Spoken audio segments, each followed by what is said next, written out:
ఎవ్వరిని పలకరించినా కూడా ఎంత కష్టపడ్డా సుఖం లేదండి, సంతోషం లేదండి అని చెప్పి అంటుంటారు.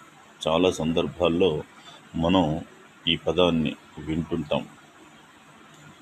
సుఖము, సంతోషము, ఆనందము అనేది ఊహల్లో ఉండదు. ఎవరినో చూసి వాళ్ళతో పోల్చుకుంటే ఉండదు. సుఖ సంతోషాలు, ఆనందము ఎంతో మానసిక ప్రశాంతత కలగాలి అంటే మన ఇంట్లోనే మనం ఉండాలి.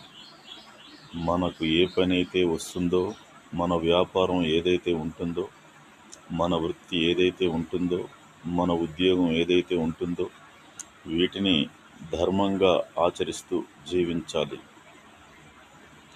అమ్మా, నాన్న, అన్నలు, తమ్ముళ్ళు, అక్కలు, చెల్లెళ్ళు, భార్య, పిల్లలు, చిన్నాన్న, పెదనాన్నలు, చిన్నమ్మ, పెద్దమ్మలు, మేనమామ, మేనత్తలు, నాయనమ్మ, తాత, అమ్మమ్మ, తాత ఇలా మన బంధువులతో మనం ఎప్పుడైతే కలిసి ఉన్న దాంట్లో సంతోషంగా తిని తృప్తి చెందుతామో అక్కడ దొరికేటువంటి ఆనందం, అద్భుతం, సంతోషం ఇంకెక్కడా దొరకదు.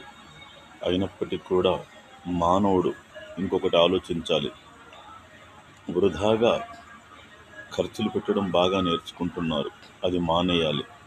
చుట్టలు, బీడీలు, సిగరెట్లు, పాన్, పరాగ్, గుట్కా, కళ్ళు, సారా, బీరు, విస్కీ, బ్రాందీ, సినిమాలు, షికార్లు, పార్కుల చుట్టూ తిరగడం, ఎక్కడికో వెళ్తే ఏదో ఆనందం లభిస్తుందని వేలకు వేలు ఖర్చులు పెట్టి పరాయి ప్రదేశాలకు వెళ్ళి అక్కడ రాళ్ళు, రప్పలు, చెట్లు, గుట్టలు చూసి ఆహా! ఎంత బాగా ఉందో ఈ ప్రకృతి అని ఎవరికి వాళ్ళు మురిసిపోతుంటారు. అలా కాదు. అలాంటి వాతావరణం మన ఊరిలో కూడా ఉంటుంది.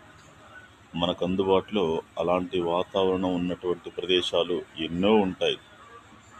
ఎంతసేపటికి ఒళ్ళు అలవవద్దు, మనస్సు బాధపడొద్దు అంటే మన ఇంట్లో మనమే ఉండాలి, మన వాళ్ళతో మనమే ఉండాలి, వృధా ఖర్చులేవి పెట్టకూడదు. వ్యాపారం కూడా భార్యాభర్తలు కలిసి పిల్లలతో ఎవరైతే వ్యాపారం చేస్తారో అలాంటి వాళ్ళకు మాత్రమే సహకరిస్తుండాలి. అలాంటి వారి దగ్గరనే మనం ఏదైనా కొనుగోలు చేయాలి. అప్పుడు ధరలు కూడా పెద్దగా పెరగవు. వృత్తి చేసే వాళ్ళైనా సరే భార్య పిల్లలతో ఎవరైతే వృత్తి చేస్తున్నారో అలాంటి వాళ్ళతోనే వృత్తి చేయించుకోవాలి. అప్పుడు కూడా ధరలు పెరగవు.